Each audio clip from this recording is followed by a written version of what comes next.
Welcome or welcome back. Today, I want to talk about something that I think a lot of us recovering people pleasers are quietly dealing with, and that's changing dynamics in friendships throughout our lives. So, this could be friendships that we made in college, maybe early jobs, or even high school.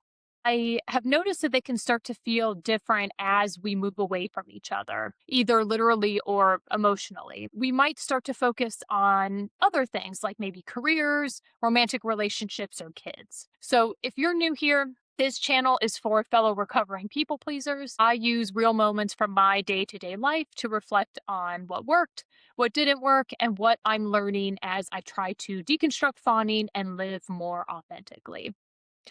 I have always been pretty good at making friends at different stages in my life. Most of my friendships, they've been joyful, meaningful, and come with a lot of vulnerability. But sometimes friendships begin to feel one sided. And that can happen for a lot of different reasons, maybe distance, shifting priorities, even things like jealousy, or maybe just simply growing in different directions. And I feel like us recovering people pleasers, we're often good at making friends because we're highly perceptive of other people's emotions. We tend to default to maybe the listener role or the therapist role in our friendships or our groups. We know how to be a good friend because we learned early on in our lives by being emotionally attuned to like caregivers or parents, offering them support, giving advice, and maybe most importantly, pretending that we didn't have needs of our own.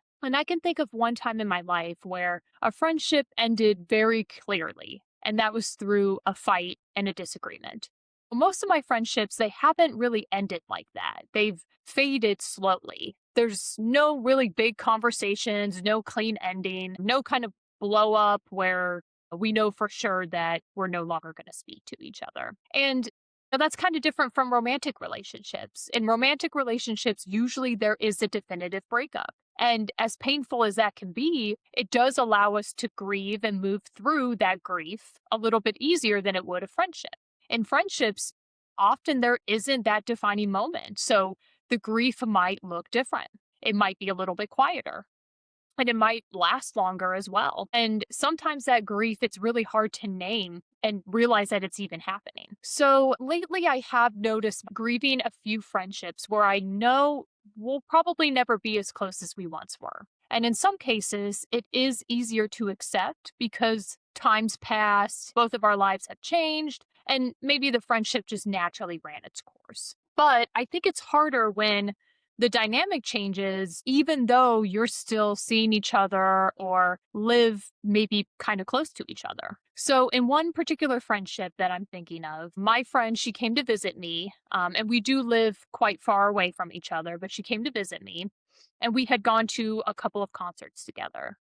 And it had been about a year and a half since we'd seen each other in person. And honestly, I expected that we would just kind of go back into our regular dynamic and it would sort of feel the same as it had before. But at least for me, it didn't. I noticed that something had shifted and I couldn't really put my finger on what it was. After she left, we had fun together, we spent time together. And after she left, I really spent like days replaying the conversations that we had. What I said, how I said it, really just like thinking about and spiraling about every moment that felt awkward for me. And throughout this, I tried to give her the benefit of the doubt. I told myself, maybe she was just tired, or she said something that didn't sit right with me. She didn't intend to hurt me, or she didn't mean anything by it. At one point, we were having a conversation and we talked about our pasts, and I shared something that I have done really a lot of work around, and something that throughout my life I felt a lot of shame about. And it's something that I've worked on in therapy, and I'm trying my best not to feel shame around it anymore. And when we talked about this, her response felt a little unsympathetic and quite judgmental, if I'm being honest. I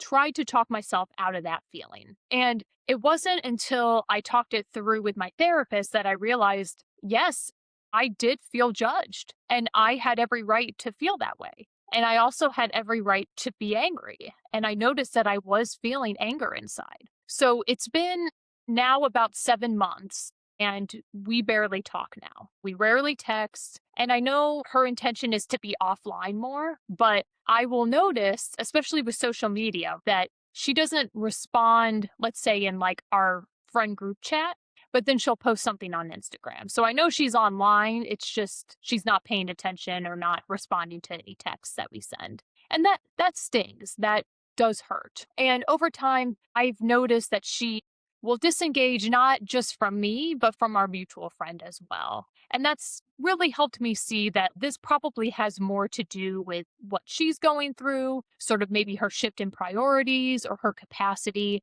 It has more to do with that than probably anything that I did. And I've also made a conscious choice not to really speculate beyond that. I don't think I really need to, and I don't think it helps either one of us.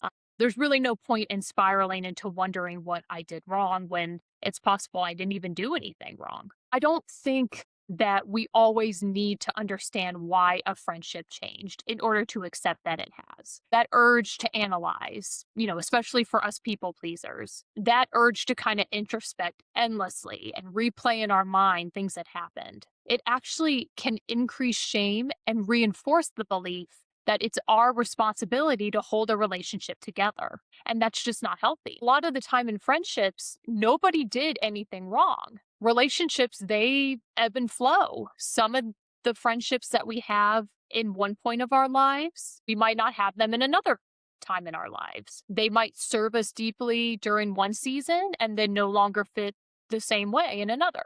And we can be grateful that they gave us what we needed, but we can also grieve that they aren't what they used to be. And we can even feel angry about it.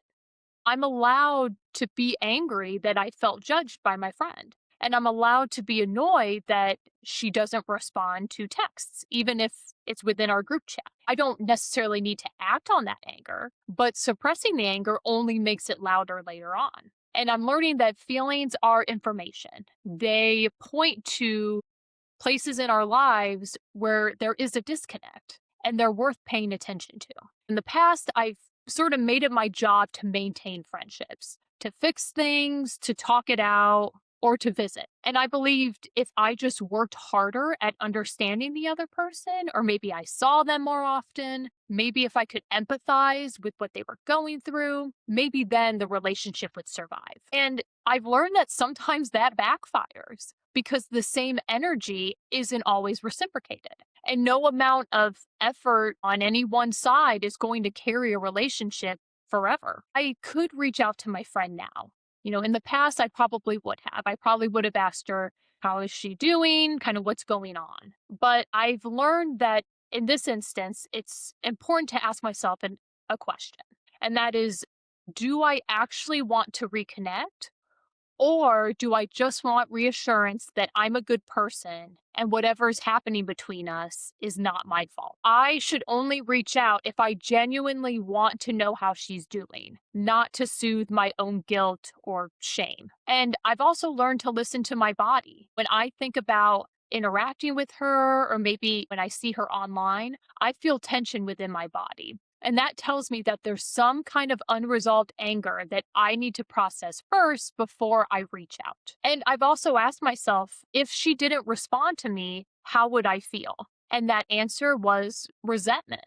And that's my sign. I need to let it go. I need to stop letting it take up my mental space, to reframe this not as a failure, but as a shift, one that might not serve either of us right now. And I need to learn to be okay with that. It's okay to let it go.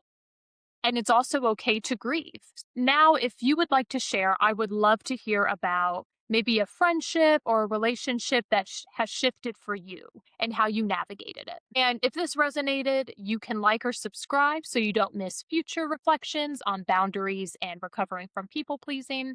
And thank you guys so much for watching and for being here with me. We will continue to deconstruct people pleasing one moment at a time.